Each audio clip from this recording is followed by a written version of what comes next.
Hello everybody, Battlewolf here again. Alright, so after we last left off, we have gone down to Harry Mudd and found out that he has some interesting equipment. But we haven't really much solved yet what this derelict is and where it came from. So let's continue on exploring.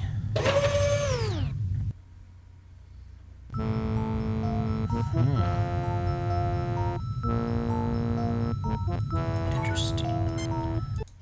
The room reminds you of the weapons room of some old-style warships from the early days of starfaring. An elaborate piece of alien-looking machinery. An elaborate piece of Okay. The room reminds you of Excuse me. Let's see here. a large claw-like device hanging from the ceiling. Sure like using claws. 2 yellow triangular buttons. Okay, so those buttons are probably usable since they mentioned them. 3 triangular blue buttons. A red triangular button. A row of unmarked cylindrical containers. These cylinders have fallen down from the rest. Mr. Spock is looking forward to the moment that he can sit down at the main computer and analyze the findings of this mission. Lieutenant Buchert waiting for a chance to perform his duty. James T. Kirk, dwarfed by the technology that surrounds him. McCoy is scowling, probably from your meeting with Harcourt Fenton Mudd. This place looks like it's seen better days. Let's talk with... I wonder what's happening on the Enterprise right now. Scotty will take good care of it, Jim. He has before. I know, Bones. I wonder where that Mudd has gone. I wouldn't let him out of my sight. Mind you, I'm not too crazy about having him in my sight, either. It looks to me like these people knew how to defend themselves, Captain. That machinery in the middle of the room, however, is like nothing I recognize, and I thought I had seen just about everything. A most interesting technology, Captain. If the Alassie gets hold of this, they'll make Mudd seem like a perfect caretaker by comparison. Okay. Nothing to report, Captain. Nothing to report, Captain. A weapons delivery system. It appears to be an accessory tied directly to the alien equivalent of our ship's phasers and photon torpedoes. Unique, Captain. I believe these are self-referencing packed quantum cartridges. Quantum torpedoes. Power boosters! Oh, I've read about those, but they're just theoretical. Evidently, these are more than theoretical, Lieutenant Buchert. The energy initially released is infinitesimally small, but boosts itself until the power finally released is comparable to our photon torpedoes. The technical journals discussing the possibilities indicated it would create a weapon of greater range than those we have now, if not a greater punch. The machinery to deliver these cartridges would be an engineering feat as well, Captain. The control panel has power running to it, Captain. It seems to be part of the loading system for the weapon. It is also fully functional. A most interesting technology, Captain. If the Alassie gets hold of this, they'll make... I think I talked to her. It looks to me like these people knew how to defend themselves, Captain. That machinery in the middle of the room, however, is like nothing I recognize, and I thought I had seen just about everything. I wonder what's happening on the Enterprise right now. Scotty will take good care of it, Jim. He has before. I know, Bones. I wonder where that Mudd has gone. Okay, I already talked to him too. Sorry, I'm just a little brain dead there. Alright, let's see if Spock can do something with these buttons.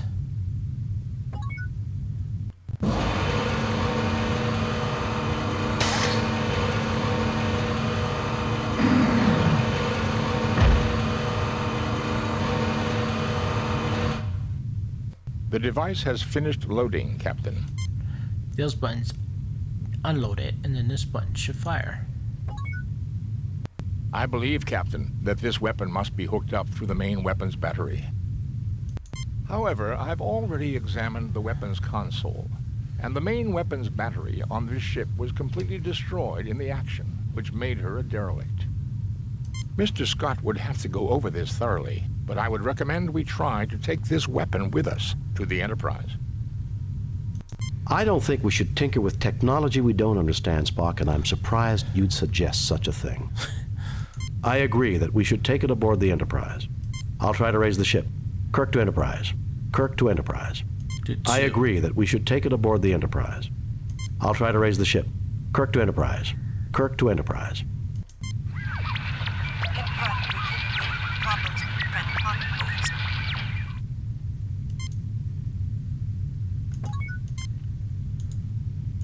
Kirk to Enterprise.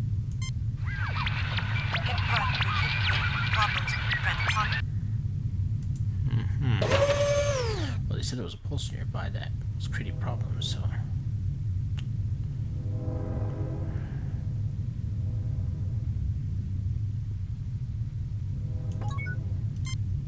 You look but see nothing of note. Padded inclines resembling a bed. This seems to be the main monitoring station for the beds. Above it is some sort of dispensary. Small containers of oddly colored liquids. Small containers of oddly colored liquids.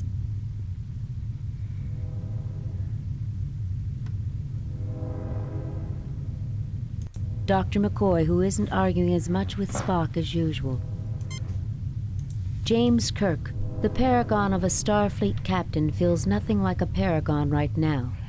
He's not a paragon, he's a renegade. Lieutenant Buchert, his is not to reason why, his is to obey orders and stay alert. Mr. Spock, your loyal science officer.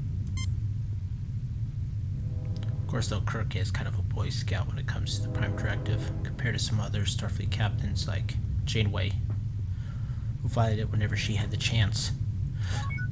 Alright, let's go ahead and talk with everybody here. Are you religious, Jim?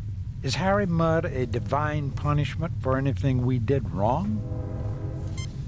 I can't think of anything we did that was that bad. Sometimes I wish I had become an archaeology professor instead of a Starfleet captain. You look troubled, Captain. Sorry if I was bothering you. I was just silently cursing the day I met Harry Mudd. Captain, count your blessings. We haven't met any salt vampires or deranged computers, blood-draining clouds, cell-imploding sirens, Greek gods, or any of the other things that people keep telling me about in security. There's not much I wouldn't do to not have to deal with Mudd. Alright, let's go ahead and scan this area. This room closely resembles the Enterprise sickbay. The beds are powered, as is the central post console. Nothing to report. Nothing to report, Captain. Nothing to report, Captain. Alright, let's have a McCoy. It would be interesting to analyze them back aboard the Enterprise, but these are probably vaccines, medicines, and research viruses. Do they pose any threat to us, Doctor? None seems likely to have any effect on human or Vulcan physiology. To be on the safe side, though, I wouldn't recommend taking a snootful from one of the capsules. It would be interesting to... Do they pose any... None seems like... There's nothing there requiring a ship's doctor. Okay, we could get one of the things now, but not really necessary.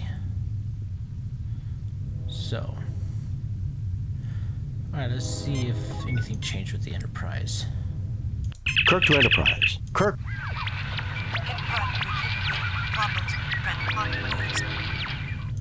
Okay, well, let's go ahead and head in through this door here.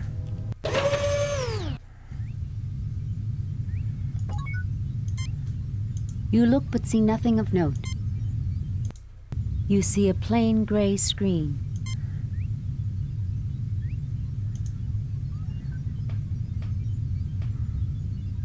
A control console from which operators run the ship. A control console. You look but see nothing of note. You look but see nothing of note. What's this? This appears to be some sort of engineering instrument. Spock. It is a multi-bit compact duver with its own Draktar traction unit and clamp kit. It's a Leatherman.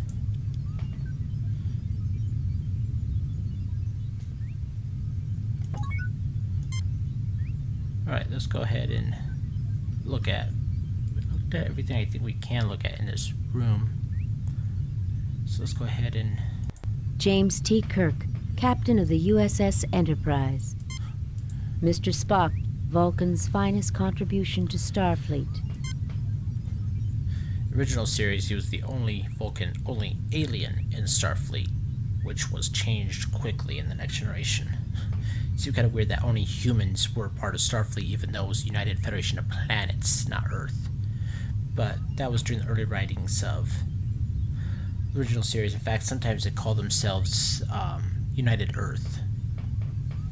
Dr. McCoy is still frowning.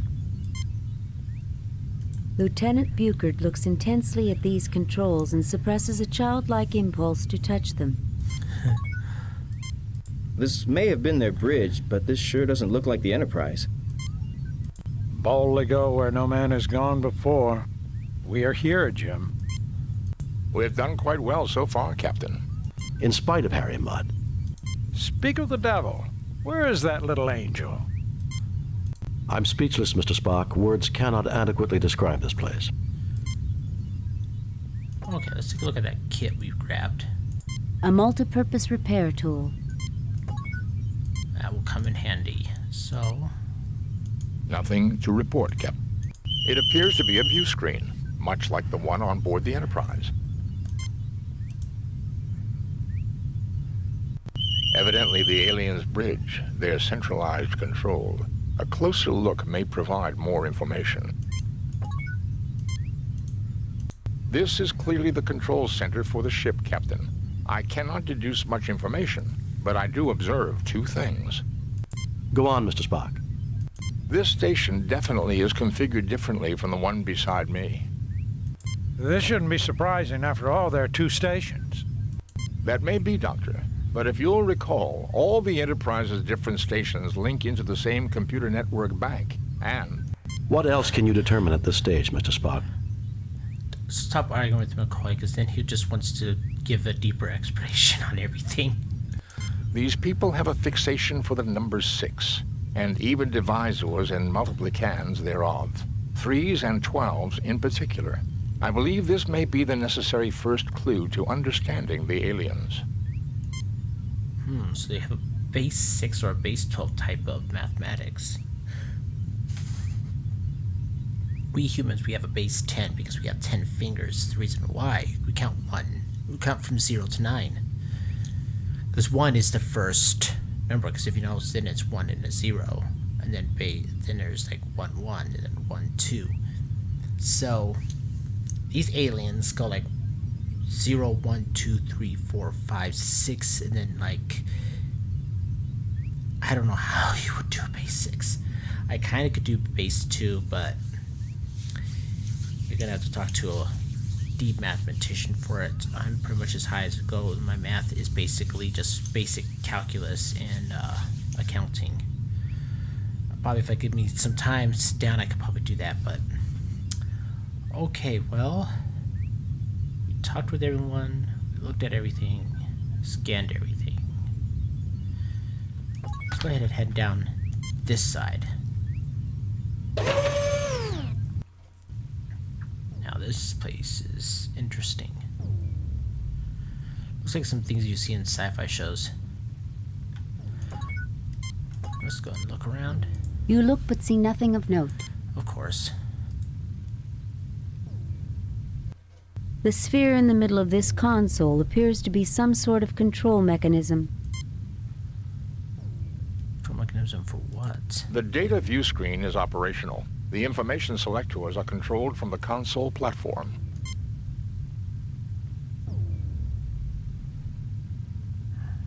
Kirk is silently worried about what is happening back on the Enterprise. Sometimes you wonder if Spock will ever show emotion. Oh, he does. McCoy is his usual crusty old self. You look but see nothing of... No. Lieutenant Buchard seems to have limitless energy. It makes you feel old just watching him. Okay, well, let's go ahead and talk with everybody here. This technology is unbelievable, Mr. Spock. I've never seen anything like it. It is indeed impressive, Captain. If I were capable of emotion, I would be in awe of this place. If you're incapable of emotion, how do you know what awe is, Spock? Because he is feeling it and he is just suppressing it. Vulcans do have emotions. They just learn to suppress it, which is always kind of a thing that they mentioned in shows before that. They don't have any emotions. They do. They just control them. Because Vulcans are a lot more emotional than humans are. So if they're unable to control their emotions, they can get extremely violent and passionate. This is a major archaeological find, Captain. I believe the galaxy may actually have cause to thank Harry Mudd. You can't be serious, Spock. It would be nice to think that after all the stunts that Harry has pulled, that he would do something right for a change. This equipment's way out of my league, Jim. Captain, does this mean that I'm a part of a major archaeological discovery? You better believe it, Lieutenant. I don't see why you're complaining about this Mudd guy. Who knows what advances we could get from all this knowledge? Alright, Spock, go ahead and do your stuff. Nothing to report, Captain. This platform contains the control console for the ship's computer library. Data may be accessed by using this console. Alright, Spock, why don't you use it? This seems to activate the ship's computer bank control node. Given the aliens' predilection for multiples of 3, it may be possible to use our tricorders to decipher the information carried in these data banks. That would be quite a find, Jim. This is an alien race unknown to us, and they are certain to have knowledge new to us. Were the universal translator available, this would be simple. With the Enterprise out of range, that's not an option, Mr. Spock. What else can you do? I believe if Dr. McCoy and I conjoin our 2 tricorders, we may be able to process enough sample data to get a basic understanding of the aliens' computer system. This will completely tie up both our tricorders for an extended amount of time, however.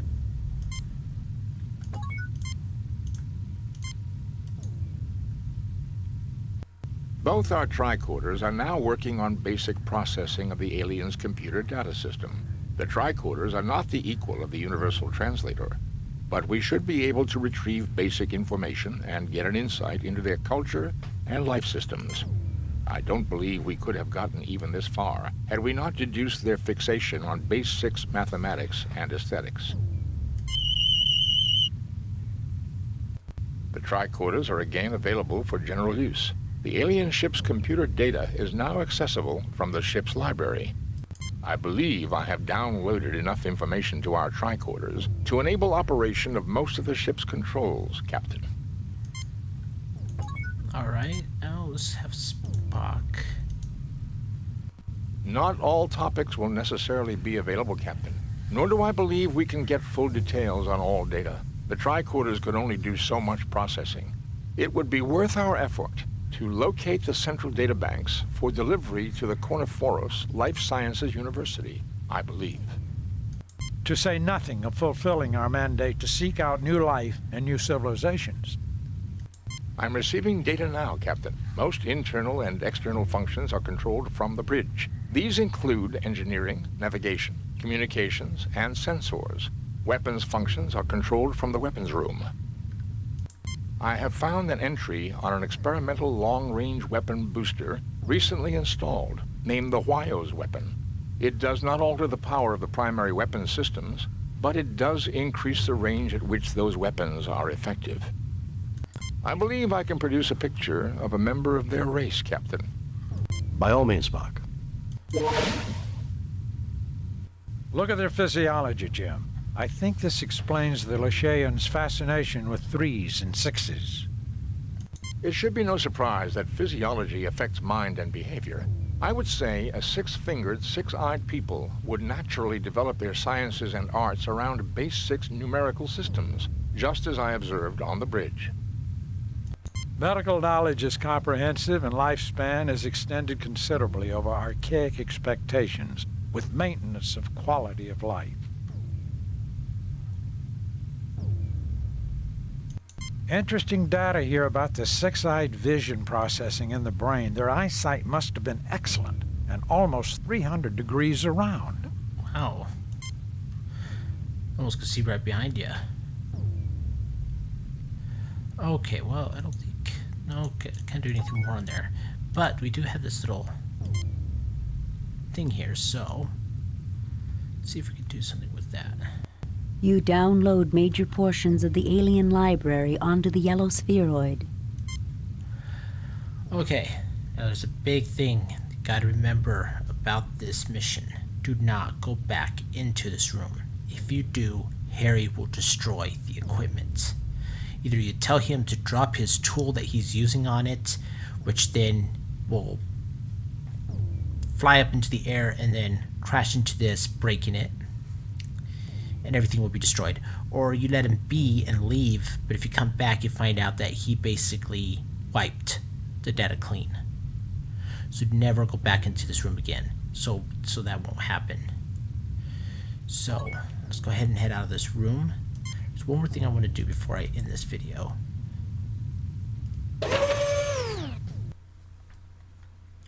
Let's head back down to the engine room real quick. He's still messing around in there. And the diskette version, he disappears after you leave for the first time.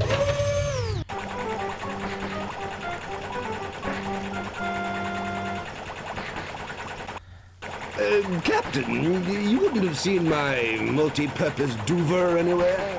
I need to, fix something.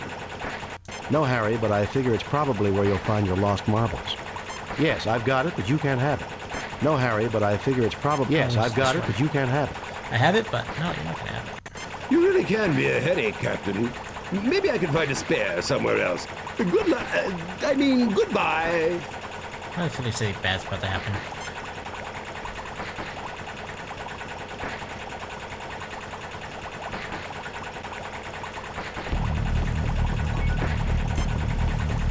Okay, Spock. The life support generator is malfunctioning. Repairs must be made soon, or the atmosphere will fall below the level required to sustain us, Captain. Sounds like the beginning of a dubstep song. There seems to be something wrong with the life support generator. Alright, well, we do have this tool, so... That was a close one. Too close. If I ever get my hands on that no-good mud, I'll... I would not suggest we take the time to seek him. This emergency could occur again. I would suggest we hasten our departure.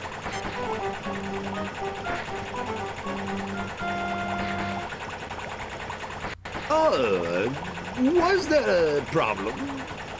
Mud, I ought to... Sorry, no time to chat. I'm a busy man, you know. Oy.